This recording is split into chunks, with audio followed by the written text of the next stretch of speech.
You scroll through hundreds of job descriptions, but they all sound the same. You spend so much time on every application, but it doesn't seem to matter. You send off application after application, but never hear back. You thought the interview went so well, but it's a no. You jump through all the hoops.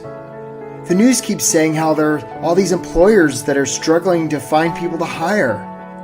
So why does finding a great job have to be so hard? It doesn't seem very logical or fair. It's not. The system is broken. It's not your fault. The process most people go through to get a job is awful. But here's the good news. The system isn't very smart. In fact, it's downright dumb. It can be beaten. How? Most prospective employers and employees today are using the same old tired strategies that have been around forever. It's like professional camouflage. Everybody just blends into the crowd. But you don't have to be that way anymore. You can get traction. You can stand out from the crowd to unleash your God-given potential, to help a world in need, to do work that matters, to earn what you and your family deserve. You can do this.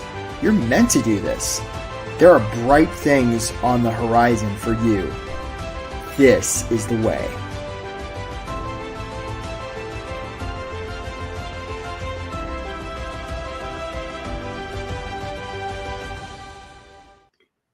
Hello, my friends. Welcome to the workshop. Get hired fast without settling, getting ignored, or losing hope.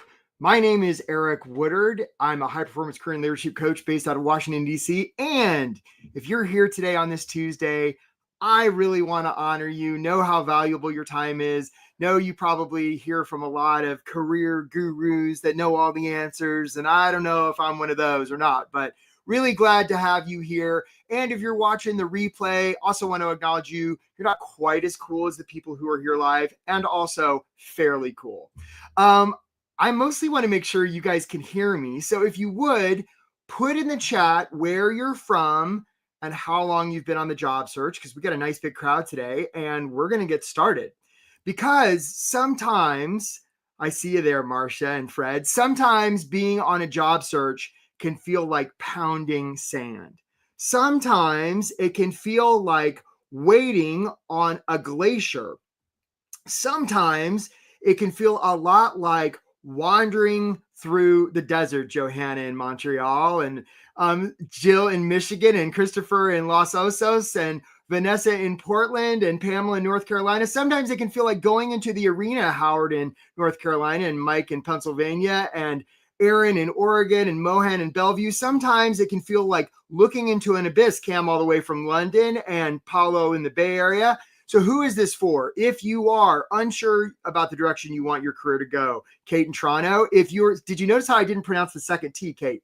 If you're struggling with ways to describe what you do, Wendy, also in Toronto, again, no second T. Karen in New Jersey. If you're uncertain if your resume is any good, if you're wrestling with how to follow up after you apply, Tom from Silicon Valley. If you're tired of applying and hearing nothing back, Emily in Georgia, and if you're doing interviews that seem to go great and you still get a no, Ed in Pennsylvania. If you're trapped in a job you really don't like and you're not sure how to escape, Thomas in Irvine. And especially if you're losing hope, this is the workshop for you. On the other hand, if you're somebody who's super casual about your career, not willing to take responsibility or to do a lot of work, reluctant to take responsibility for the results you've been getting, just interested in finding a job to make money, stuck in your ways and sort of closed-minded to trying new things. Greg, I know that's not you. Summer Rebate Toronto is just TO. That's right.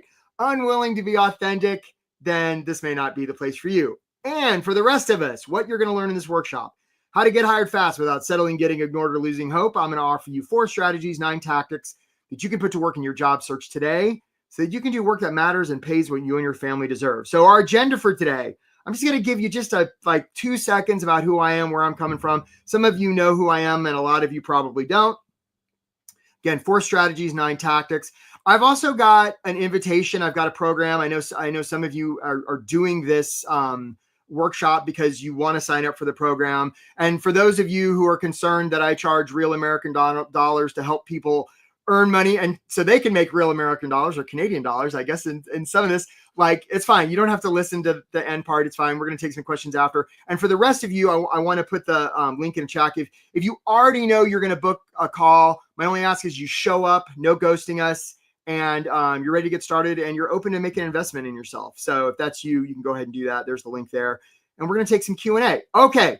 So who is this guy and why does he think he can help me find a job? Well, I don't know that I can help you find a job. I've helped a lot of other people, probably very much like you, find a job. So let's find out. I grew up overseas. I grew up in Asia. I came to the States when I was about 17. I transferred college 7 times. I was a lost soul. I wound up as a scuba instructor on the island of Guam. And I struggled with career stuff. I didn't know what I wanted to be when I grew up. And it was just a big mess.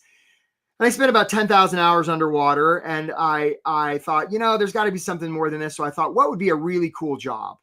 And I thought, well, that must be something like the White House. So I took out a piece of paper and I wrote a letter and I said, "Dear Mr. President, you should hire me." And it was the worst cover letter you've ever seen. I still have a copy of it. And I sent that thing off. And I'm like, I'm never hearing from those guys. But about a month later, I was going past the Guam post office and they came out with an envelope and they said, "Eric, you got a letter from the White House." I saw that was pretty cool stationery and stuff. I opened it up and it was an internship application. Now, I didn't know what an internship was, but I was really good at filling out applications because I transferred college so many times. So I filled that out, sent it in. I'm like, I'm never hearing from those bastards, but at least I had that cool envelope. That got me thinking. I applied to some grad schools and I sort of landed, I got into GW. I landed in DC with like a big bushy haircut and was dumpster diving for furniture. Wound up buying a pair of running shoes, went out running on the National Mall, ran past the White House. And I said, those White House bastards, they never even bothered to let me know about that internship thing. What's up with that? So I found a payphone. I put in a quarter. I called them up. I said, "Hey, you bastards, what about that internship thing?" I'm not sure I actually called them bastards. I might have. I can't remember. I said, "What about the internship thing?" And they're like, "Is this Eric from Guam?" And I'm like, "Yeah, but I'm in DC now." They're like, "Man, we've been trying to get in touch with you. You're supposed to start in the First Lady's office on Monday." So I thought, that's interesting. So I got a haircut, bought a suit, and I showed up. Now, look, folks, I know there's a lot of heavy-duty politics going on in our country right now. I don't know if your politics match mine. And if they don't, frankly, I apologize and I don't care. This tells you how old I am. This was back during Clinton administration, and I went to work for Hillary Rodham Clinton. She was an awesome boss. And I wound up getting hired on her staff, wound up in the Clinton administration for a long time at the White House, followed her to the U.S. Senate, where I was with her for all 8 years, then followed her to the State Department, where I did a bunch of UNESCO stuff. And then eventually I left Hillary Land and became director of fellowships and internships at the Smithsonian. And all during this time, both guiding my own career and helping others figure out their career at all levels, right? Sometimes people hear the story and they're like, "Oh, you just deal with early professionals." No. We help people at all levels, all disciplines. I see this same movie over and over where people are trying to figure out their career stuff to help a world in need. And the system is kind of stupid. It's not very fair, obviously, and it's not very linear or logical. And so those of you who are like, "Is it me?" It's not you. Right? And the good news is the system's very hackable. So now I do a lot of coaching. I've written a bunch of books. I have an absurd number of credentials. I'm a master this and that and this and that. I have glowing testimonials, and you don't care about any of that. Because what you care about is, can I help you? Probably, maybe. Let's find out. Okay, so 4 strategies we're going to go through. We're going to go pretty fast. So if I ask questions, make sure you answer in the chat because I tend to give things away to those that do. This is strategy number 1. Here's the question. What's a good resume about? If you would, put it in the chat, please. And let's see if anybody gets it right. I'm going to take a drink so my voice does not fail during this very professional presentation. Thank you very much. Okay, what's a good resume about? Let's see. Let's put it in the chat. Let's see if anybody gets it right.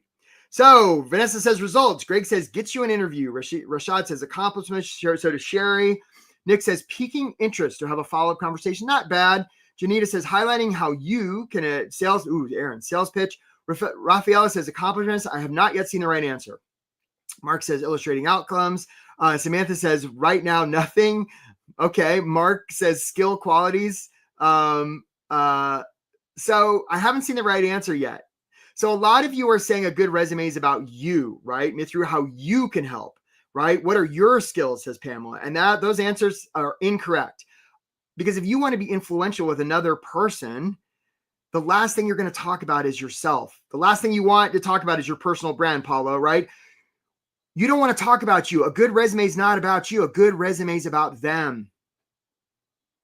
A good resume is about the person or organization you're sending it to, right? A lot of people are going, yeah, Mike, how I can solve the company's needs. I love you, Mike. And it's not about how you can solve their needs. It's not about you.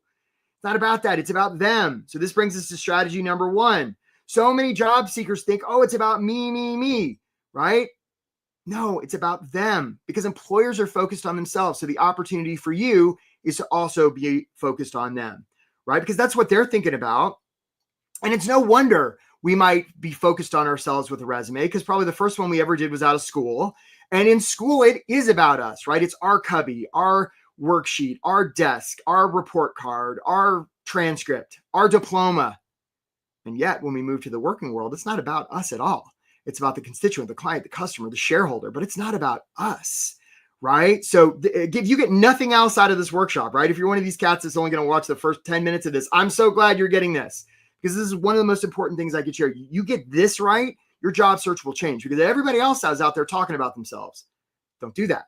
Talk about them, right? Make the application about them. Okay, here we go. If I went to a public library and I saw a bunch of storybooks on the shelf, and I looked at the front cover of each of those storybooks, there'd be some words. What do we call the words on the front cover of a storybook? Put it in the chat if you would, please. What do we call the words on the front cover of a storybook, or really any book for that matter? What are those words called? Kimberly W. Kimberly W. Kimberly, I saw your answer first, and Christine Sutter. So Kimberly W. and Christine Sutter, title, right? Title. And Kimberly and Christine, you were the first to answer. So we're going to send you a free mini course on how to make your LinkedIn profile awesome. So Kimberly W. and Christine, make sure and we've got Jessa and Ann helping us today. So shout out to Jessa and Ann. But that's right. And a lot of you are getting the answer right? Nick and Amita and Sheepa and Pamela, it's titles. So here's the thing. Just like we isn't it interesting that that's the same term we use to label people in the workplace, title? Which tells me that just like we'll slap a label on the story of on the front cover of a storybook, we'll do the same thing on the front cover of somebody's career. And this brings us to stories, right? Let me ask you this. Okay, so here's another chance to win something here. What % of human decision-making is emotional and what % is logical? Put it in the chat if you would, please. You're so welcome, Kimberly, right? What % is emotional and what % is logical? Put it in the chat if you would. So is it 50-50, 60-40, 40-60? So emotion to logic. What's the ratio, folks? So Darshil says 80-20. Alan says 90-10. Aaron says 80. The other Aaron says 70. Nick says 90. Pamela says 80. I have not yet seen the right answer. Human decision-making. What % is emotional? What % is logical? Nope. Nobody. Oh, Darius. Darius Hamilton, you got the correct answer. So Darius, we're going to send you that free LinkedIn course about how to make your LinkedIn course right. Darius is correct. Human decision-making is 100% emotional. And I see you there, Howard. You're the runner-up, so we're going to send it to you too. Howard Cornett, right? Human decision-making is 100% emotional. When you first got on this workshop, you made the decision whether you liked me, I knew what I was talking about, probably in about the first 3 seconds, and it was an entirely emotional decision. And the reason we know it's emotional is when people get their limbic system damaged, they're fine, except they can't make a single decision. And that's the debilitating part, right? So once we make the emotional decision, then we'll spend a lot of time looking for data to rationalize the emotional decision that's already been made. But the original decision is emotional. And the reason stories are so important is this is how we convey emotion, right? Maya Angelou said, people will remember how you make them feel. And that's why we want to use stories. Like those who are walking around and say, well, we are, data-driven decision makers. Bullshit.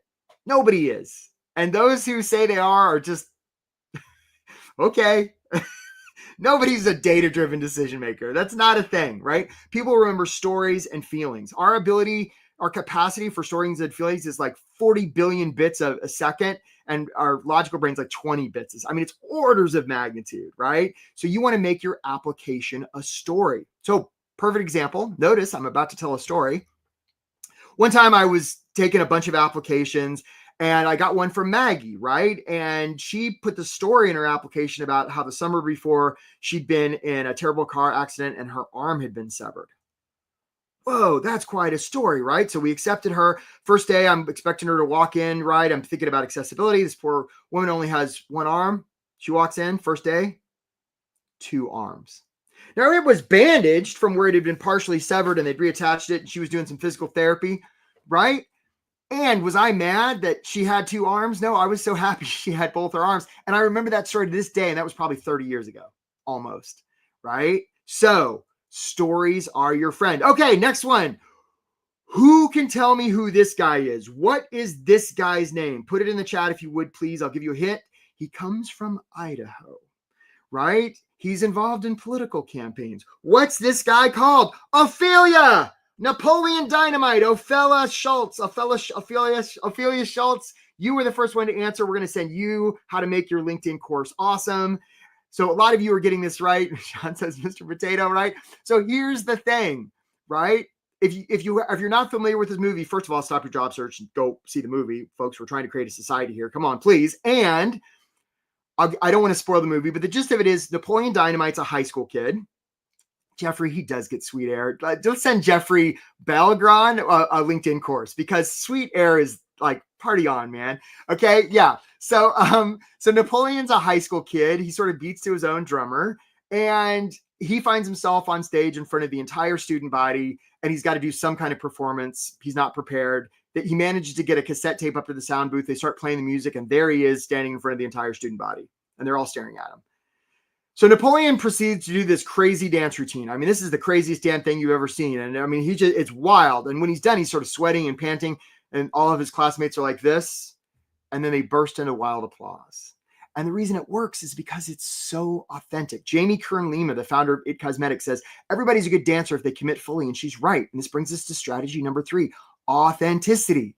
Let me ask you a question. Who do humans hire? I'll give you the answer. Humans. Humans hire humans. Now, I can hear all of you right now. I can hear you collectively saying, but Eric, what about the ATS? What about the algorithms? What about the computer? Child, please. like, how's that been working for you? I just want to point out, we still have thumbs, and I'm a fan of AI. And there is no one unified Skynet matrix out there that's all-knowing, all-encompassing, at least not yet, when it comes to job searching. Yes, different companies use different kinds of software to sort their applications. And at the end of the day, it's still a human that decides. So stop worrying about ATS, right? People are out there saying ATS friendly resumes. That's an ATS friendly resume industry. No offense. That's just my opinion, right? Humans hire humans. So let everybody else chase their tail trying to trick computers. The opportunity for you in an increasingly automated world, be more human. And some of you right now are saying, but how do you get past the ATS? We're going to get to it. Okay, we'll get to it, right? You want to be human. You want to be relatable. The reason they're going to hire you, Pamela and Laura and Jeffrey and Mike and Darius and Nick, is because of who you are, not in spite of it. And some of you are listening to this and you're like, but I'm worried about my age and I'm hiding who I am. I'm hiding my graduation dates. And stop it. I've taken off anything older than 15 years experience because some 25-year-old told me to do it. Stop it. Don't do that, right? It's never the scandal. It's always the cover-up. There's only one reason they'll hire you. And it's not whether they like you. It's not your skills. It's not your experience. It's do they trust you? So if you're opening up your stuff, trying to look good and hide stuff, you're working against yourself, my friends. You're working against yourself. So perfect example. Notice I'm telling another story. One time I was working with Nina. And we were looking at her resume and I said, Nina, what do you like to do for fun? What's the evidence we can put on your resume? You're a human. And she sort of hemmed and hawed. Finally, I got out of Nina that she had a pen collection. I'm like, well, that's super effing weird. Let's put that on there. And she's like, oh, no, I couldn't do that. Oh, no. So I argued with her. I'm like, okay. I hear from her a month later. She went into the interview. They talked about pens for 30 minutes because it was on her resume. And then she got the offer. And hey, Sydney Jacobs just booked a call. Nice job, Sydney. So Sydney, we look forward to seeing you. So in order to book a call, Sydney said that she's going to, I think it's a she, I hope it's a she, she's going to show up and she's not going to cancel and she's ready to get hired fast. Nice job, Sydney. Way to go. Look forward to talking to you. Okay. Sydney booked a call. So you want to tell stories in your resume. Okay. And if you're not doing that, you're leaving a lot on the table. And there's only about 1,000 ways to do that. We had somebody last fall that put at the bottom of her resume, 2 truths and a lie. She got a ton of interviews from that. Okay. Authenticity is your superpower. Okay. Let's talk about Abe. He said, give me 6 hours to cut down a tree and I'll spend the first 4 sharpening the axe. That's right, Abe. That's right. And this brings us to strategy number 4, which is systems. Systems. You want to have systems, right? I can guarantee you, right, Pamela and Emily, there's nothing wrong with you, right? There's nothing wrong with you. I mean, you may be a weirdo in the best way, and that's not the issue with your job search, right? The issue is you've got a system that's getting you the results that you're currently getting, right? The results you're currently getting are perfectly tuned to your current system. So if you want to get different results, you're going to want to have a different system, right? This isn't about working hard. It's about working smart, right? This is about iterating, right? And so you have a system. And if the settings aren't working, you change the settings. That's what we do when we work with clients, right? A lot of you, this is your current system. And gosh, I got to hand it to you guys, right? I mean, you've done a lot with this. I mean, you got the sticky button and the gear shift. I mean, you have really used this system and you're wondering why you can't steer your ship towards getting hired. Here's what you don't know. This is what's available. So you can spend a lot of time figuring out how to get from here to there, or you could just we could work with you and figure it out and get this handled, save a lot of time and money. So yeah, Vanessa. Okay. So your current system. So how do you put this all to work? So I just want to show you evidence. So first of all, those of you who are wondering if it does work, let me put your mind at ease. We don't have to worry about that. We've got, Windows 95, right? We've got too many testimonials and evidence. This stuff does work. The only question is, are you willing to take action? Are you willing to invest in yourself? All that kind of stuff. But we're not quite there yet, right? I want to show you an example of a woman named Angel. She watched this workshop just like you are now, saw it, was worried about how much it would cost and all the rest. She booked a call, signed up, and she got a great result. Let's show them Angel, please. In the time we've got left, I'm curious, especially if there's somebody we haven't heard from yet. They've had a win, a loss. Angel, I got to ask you, what do we know, if anything? What do we know? I got the job. Yay! Whoa! The offer. I'm moving in a week. Yeah, it's crazy. And I know when we first met, you're like, oh, let's get something by your birthday. And my birthday is in 4 days, so I was able to do it. Yay! And I just want to acknowledge you. You dove in, you did it, you did the work. Thank you. Way to go. It would not have been possible without signing up for this program. Truly, I think it made the difference for me. So good, Angel. Yeah. Really happy for you. Super awesome. Congratulations to you. Yeah. So awesome. So awesome. Hey, I see your question, Simone. Jessa and if we can make sure we answer Simone's question at the end. Yeah, we got you, Simone. I'll promise I'll get to it. So, so Angel, she signed up for a program. And again, I'm going to talk a little bit more about this later, but it's a great program. It has a ton of one-on-one coaching. We got a bunch of clients right now. They're in interviews that they weren't before. It's amazing. It's fantastic. Again, if this is something you think you might be interested in, book a call. But again, I don't want you to book a call if you're going to cancel it or you're going to ghost or you're going to let something else be more important, unless somebody's sick or worse. You're ready to get hired now, right? And if you're just kind of thinking about shop around, please don't book a call. My team's not that big, but we're going to drop the link we just did. So if you're interested in booking a call Sydney or Angel, you absolutely can. Okay, 9 tactics. Here we go. So this is really important. Again, this is one of those things you're going to want to pay attention to. And if you're watching the recording and you're trimming your bonsai tree, I'm going to talk real fast because you probably got me on 2 times speed anyway. Now it's really fast. I like doing that just to wake the people up watching the replay. So let's say there's a lake. And in the middle of the lake, someone's drowning. Now they're surrounded by other people in little boats. Okay. So somebody's in the middle of the lake drowning and they're surrounded by other people in little boats. If that was a job search, metaphorically, who's the person drowning? Hello, Sunny, right? So somebody's in the middle of the lake drowning and they're surrounded by other people in little boats. If that was a job search, who's the person drowning? Put it in the chat if you would, please. Let's see if anybody gets it right. Sometimes people get this right pretty quick. Okay, so if this is a metaphor and somebody's drowning in the lake and it's a job search, who's the person drowning? Who is that in this metaphorical situation of a job search? So Kimberly says me, right? I see you, Ophelia, right? So Shay says me, right? Jeff Marshall. And Ophelia, you actually got it right first, but we already gave you the course. So Jeff Marshall, right? Jeff Marshall, and I see a lot of others getting it right, but Jeff was the first one. It's the employer. And a lot of you are walking around saying, I'm the one drowning. And I get that it feels that way. Maybe you have bills and your family's saying, what's up, right? You're not the one drowning. They are. You're safe, right? You're safe. This brings us to topic number 1, which is mindset. If you're proceeding in your job search like you're the one drowning, they will smell it.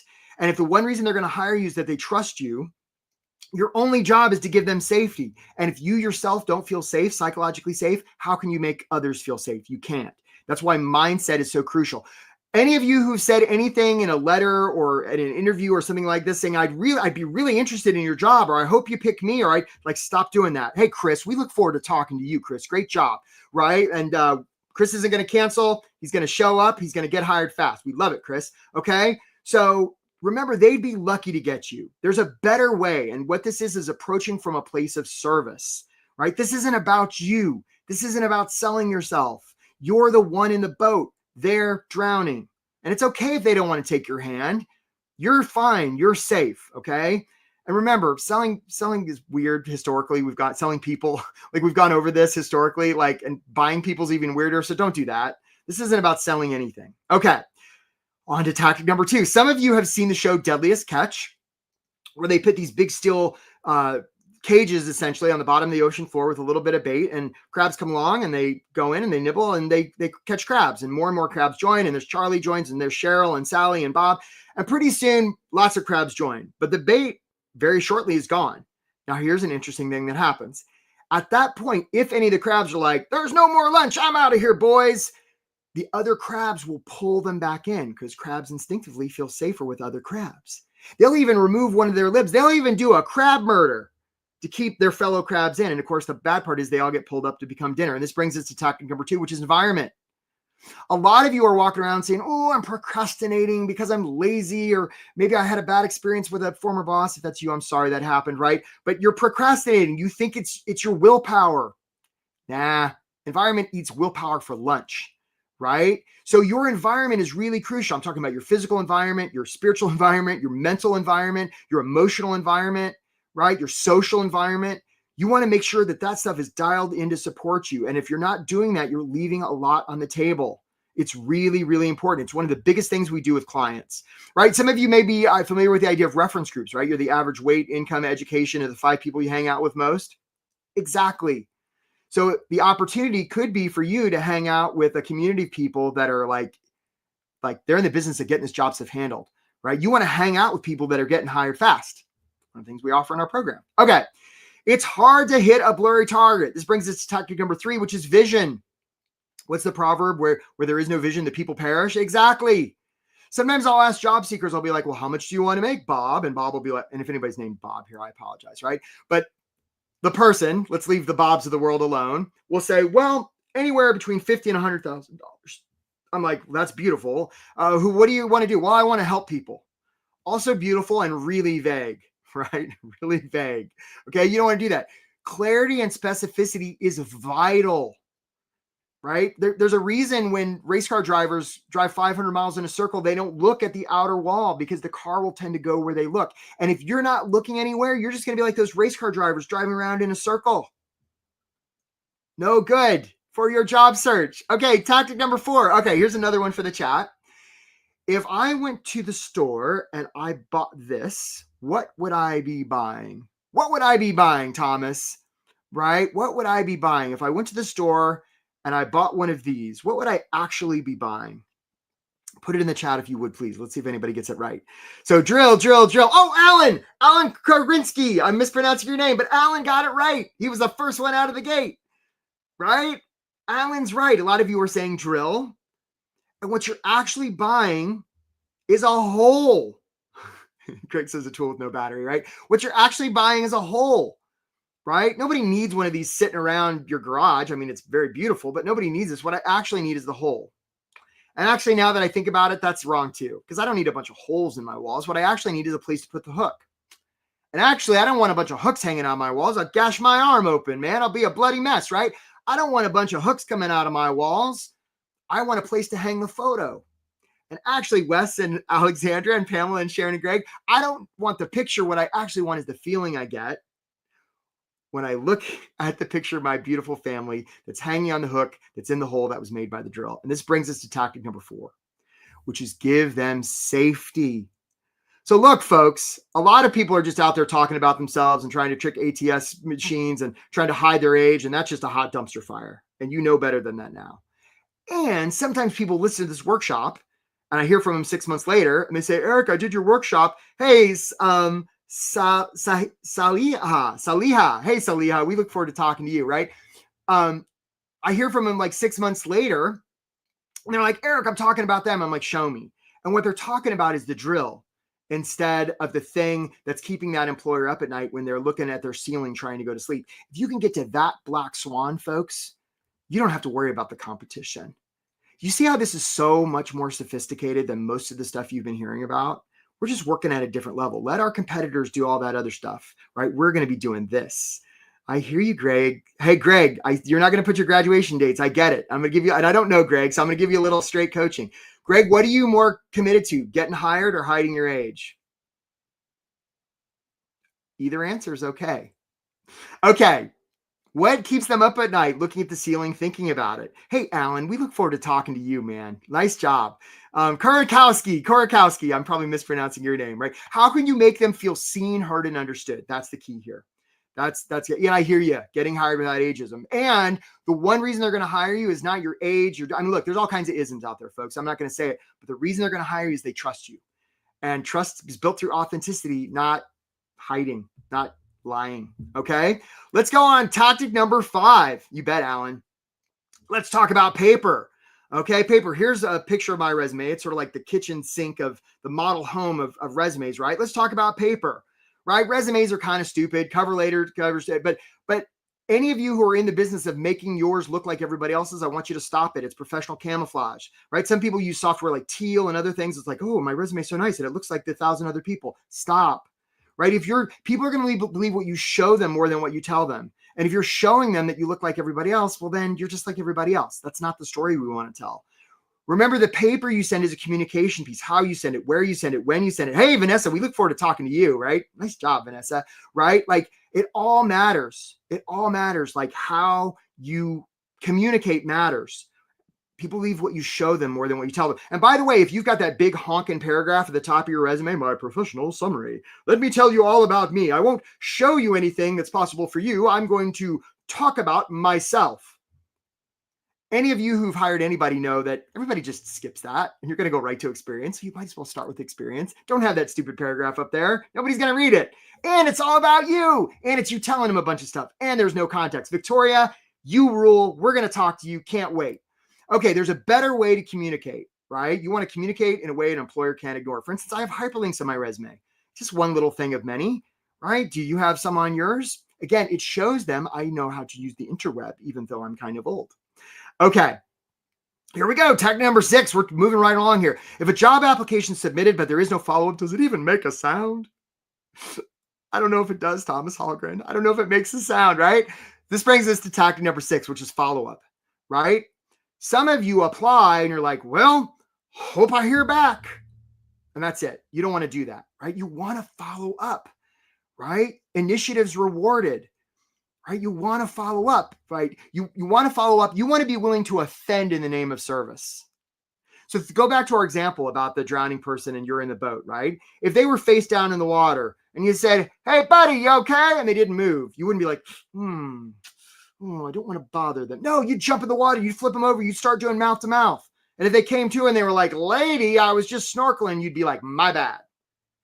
And you'd be okay with it because you were willing to offend in the name of saving their life. Remember, folks, they're drowning. So you want to follow up. It's not pushy. You're showing them. Like you can have this paragraph and say, I take initiative and I know how to take risk and blah, blah, blah. I know how to communicate. Or you could just show them in about 1,000 ways that you're probably not already. And some of you are like, but Eric, I don't know who to follow up with. Child, please. Right? There's only about 1,000 ways to track people down. This is not being able to find people. It's just a lack of creativity. Okay. Or a lack of knowing, going back to the systems, right? It's not knowing the systems that are available. Okay. So again, this is a really important one. Tactic number 7, Really important. There's probably no more important thing in this workshop, so you want to pay attention. Some of you, if I said, hey, how many contacts do you have in your Google contacts or wherever you keep your contacts? You'd be like, oh, about 1,000. I'd be like, well, that's beautiful. And then I'd ask, well, of those, how many would you say know you're on a job search, and how many of you asked for help? And you'd say, a good number, and I'd say, well, how many? Well, maybe 25%. So I'd be like 250. Yes, that's correct. And I'd be like, well, how do they know? And then you'd sort of get quiet and you'd be like, well, I put it on my LinkedIn profile 3 months ago. I put the banner. And so I said, so all 250 of those people would have had to gone on that day to your profile and remembered it like from three months from now. Right. It's an opportunity, folks. Networking, right? When some big movie star like wins an Academy Award and they get up there, right? They don't, and there's huge applause and stuff. They don't get up there and be like, well, I got nobody to thank, and sort of awkward. All the movie stars are looking at each other. No, it doesn't happen, right? They're like, I got to thank this person and this person, this person. And they're trying to get them off stage, right? So some of you are buying into the misinterpretation of reality. Hey, Michelle, you booked a call. Nice job. Nice job, Michelle, right? Some of you are buying into the misinterpretation of reality that asking for help makes you look weak. Some of you are even like, I don't want to put that open to work banner. It makes me look needy. Stop it. Asking for help makes you look strong, not weak, right? It's a sign of strength. When we ask for people's help, it's a gift because we wouldn't ask for it unless we thought their help was worth something. And by the way, have you ever helped anybody? How'd it feel? Stop being so stingy asking your network for help. And by the way, this is another one of those system things. You don't want to do one-offs, right? You don't want to like go fishing with a line and hope to get the right bait on the right fish at the right depth, at the right place, at the right time. I mean, it may happen, and good luck with that. You want to filter the ocean, and you want to have a system for doing that. It's one of the systems we teach in the Get Hired Fast program, right? Remember, the way we build trust is through vulnerability. Asking for help is super vulnerable. It's great. All right, here we go. We're in the home stretch here, folks. You guys are great. Let's talk about interviews. Let's do it. Who would like to have the best interview advice in the world? Here it is. You may want to write it down. It's kind of long. Okay, so get a pencil. Here it comes. Here it is. Don't answer their questions. All right? Don't answer their questions, because all they're really doing, every single question they're asking is this question, right? They're asking this. They're asking, can I trust you? Can I trust you? That's all they're asking. They're just using different words. They're saying, can I trust you? Can I trust you? And if we had like a universal translator, I see you there, Deborah, you'd actually like to get an interview. Yeah, exactly. We help people with that, Deborah, just saying. Okay. So it's like a universal translator, right? And you'd say like, tell me about a time you made a mistake. And it goes, and it says, can I trust you? Right? I mean, it'd be a pretty funny SNL skit. That's all they're asking. So instead of working on answering their questions, which are really fake questions, you want to give answers and tell stories that help build trust. That's the whole ball game, folks, right? That's the whole ball game. That's what you want, right? This is about building trust, right? This is about showing them that you see, hear, and understand them. That's it. When you go into an interview, it's about connection, not performing. All right, final tactic, guys. Here we go. Tactic number 8, offers. Some of you are a little bit reserved or cautious with where you apply because you're like, do I really want that job? And if I got the offer, I'd have to move the family to Connecticut and negative default future. No offense, Connecticut, right? So instead of worrying about that, realize 2 things. 1, you don't have to worry if you're qualified for a job to apply for it. They will have an opinion. And 2, and by the way, it's probably not whether you're qualified, it's whether they can trust you. So many reasons that doesn't matter. And 2, you don't have to worry about whether you want a job unless and until you get the offer. Because until that time comes, you're kind of just negotiating with yourself. It's really understandable you would think about it. So instead of looking at job boards thinking, do I want that job? Would I want that job? I want you to instead ask a different question. Because do I want that job is about me. Instead ask this question. What's possible for them? What's possible for them? What do I see as possible for them? That's it. And apply for those jobs. Watch miracles happen, just like they do for our clients. You want to apply from a place of service. Okay, folks, good job, right? Good job. So we're going to take some questions now. So write this down. 4 strategies, 9 tactics to get hired fast. Here it is. All right, here it is. This is it. This is how you do it. Now, some of you are hearing this and you're like, wow, this is really different. I can't wait to put all this into practice. And that's great. And I'd humbly suggest that if you were going to do this stuff, you would have already done it. And like I say, sometimes I'll find people that saw this workshop, like it just happened the other day, actually, like somebody who saw this workshop in January and they're like, can I sign up now? I'm like, what you been doing? Struggling. And like, they're already on their way. Right. So you don't want to, the definition of insanity is doing the same thing over and over and getting different results. Right. You don't want to do that. And the stuff I'm talking about is you've probably realized is not Googleable. This isn't stuff that I've just Googled and put together, right? This is stuff that I've come up with through my own career and helping about 1 million people. This is stuff that works. It's different on purpose, right? And so if you woke up this morning and thinking, well, maybe today's something different will happen, welcome to our workshop. This is that different thing you've been waiting for, okay? I got a program. It's called Get Hired Fast. Hey, Talupe, nice that you booked a call. Fantastic, right? It's called Get Hired Fast. It comes with a lot of amazing stuff. We work on all these things we just talked about. This is what we work on. Comes with group coaching and one-on-one coaching, and there's a course, and it comes with a guarantee. Like, it's amazing, right? And it works. So here's some of the people it's worked for. Like these, I have only about 1 million examples, right? There's Jessie. She worked with us in last fall, and she got a couple of job offers. And before she finally took one, she was has a leadership position in an organization now. There's Rob. He was at the beginning of his job search, and he didn't want his job search to go for 6 months. So he hired us, and his job search only took about 6 weeks. There's Wayne. Again, he got multiple offers before he accepted one working with us. There's John. He's a kind of a tech CEO guy. Again, we got him squared. There's Amy, did communications. She got through a couple interviews and got close, and then she finally got like 2 offers at once. It was awesome. There's Philip. He was an early career guy. You already met Angel. So you don't have to worry about whether this program works. It works. The only question is, like, do you want to just keep doing what you've been doing, or do you want to get some help and get this handled? Right? That's the question. Because you might think that thinking about it and waiting is free. I'm sorry, it's not. Right? Because if this is the annual salary you want to make, here's what it's costing you a month in opportunity cost, and here's what it's costing you per week. So it's actually costing you every day you're not getting this handled, right? Depending on the salary you want to make. And look, if we can get you hired, a week or 2 sooner, like you're going to more than pay for this program, right? And we do. That happens all the time.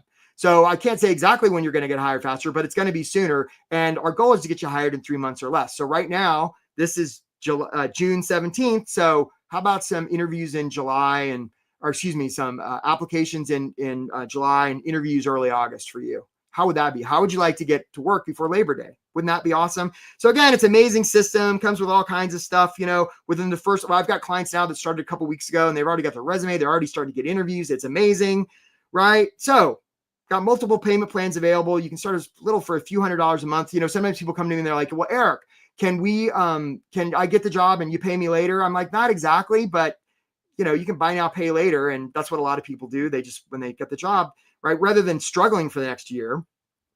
And we place 100%. That's the guarantee we offer.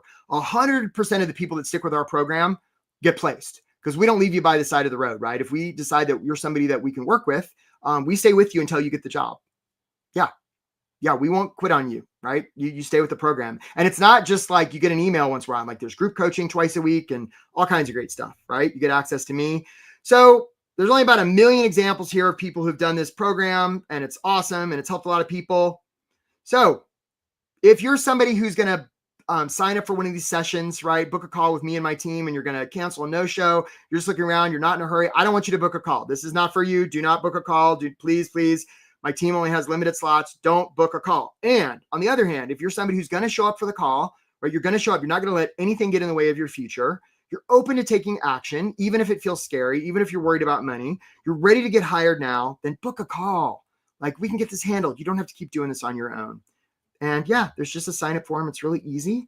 So let's talk. So that's the deal with the program. I know a bunch of you have already signed up. Christopher, the call's planned for 45 minutes. It's fully complimentary. There's no charge. Deborah, our success rate is 100%. Like, it's 100%. We place 100% of the people that stay with our program. Okay, so let's take some questions. And Kimberly, I see the cost. So before we get into costs, we don't even know if this program will help you. So book a call. Again, if you're open to making some kind of investment, you can start for just a couple $100 a month. And before we get into that, let's see if we can even help you first, right? We don't want to get the cart ahead of the horse. That'd be like a doctor. Here's a bunch of medicine before we examined you. We don't want to do that. Okay, so I want you to see my full gigantic head. It's like a planet. And you're so welcome, Kimberly. Let's take some questions. And I know we had a bunch of good ones. Thank you, Anne and Jessa. Okay, Simone, there you go. Can you talk more about 2 truths and a lie on a resume? Yeah, so you just put it to the bottom of your resume and you say 2 truths and a lie. I put it on mine. And 2 truths and a lie. And sometimes they'll actually bring you in for the interview to find out what the answer is, right? This one, her name was Meredith. She was out west and she got 2 interviews and 2 offers just because she did that. And there's only about 1,000 other things you could do. Okay, let's see how many questions we can get through. Keep it coming, team. Keep it coming.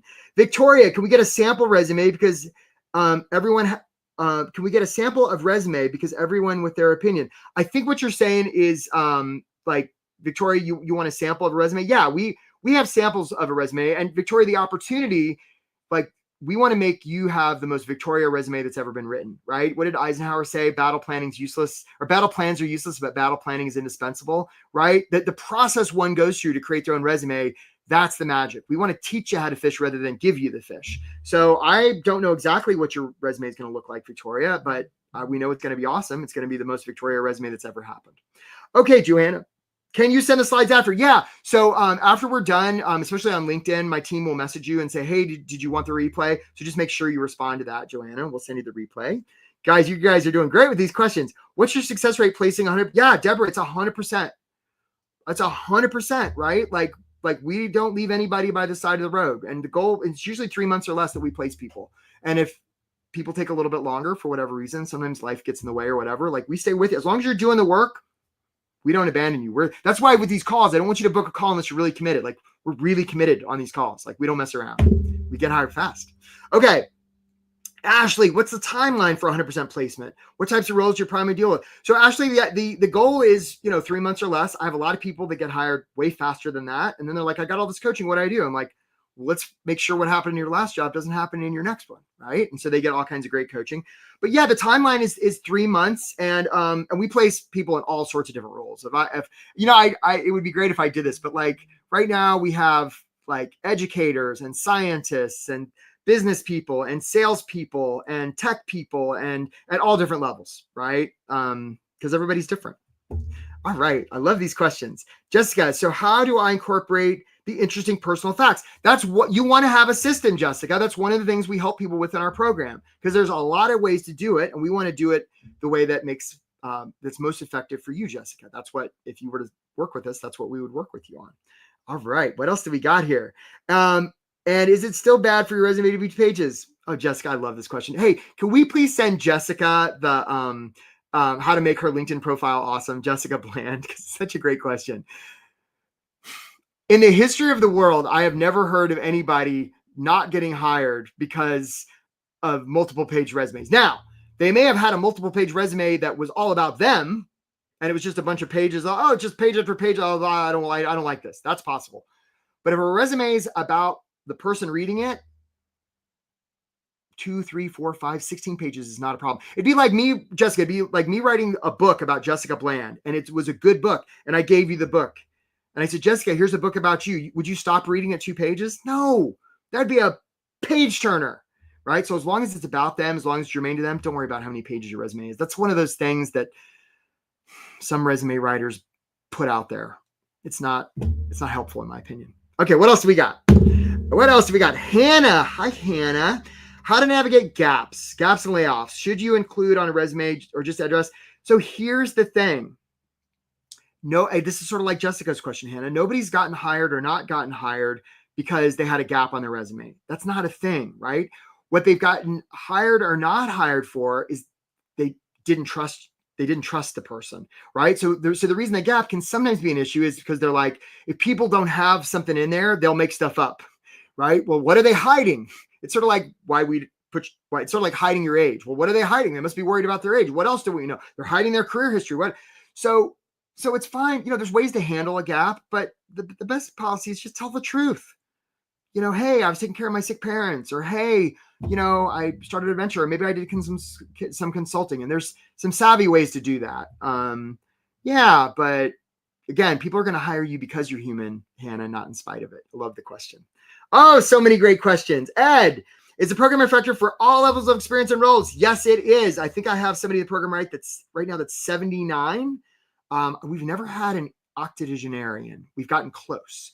So with the corresponding career history, and we also had people like high school students. So it's all levels, all industries. Absolutely. Yeah, it's great question.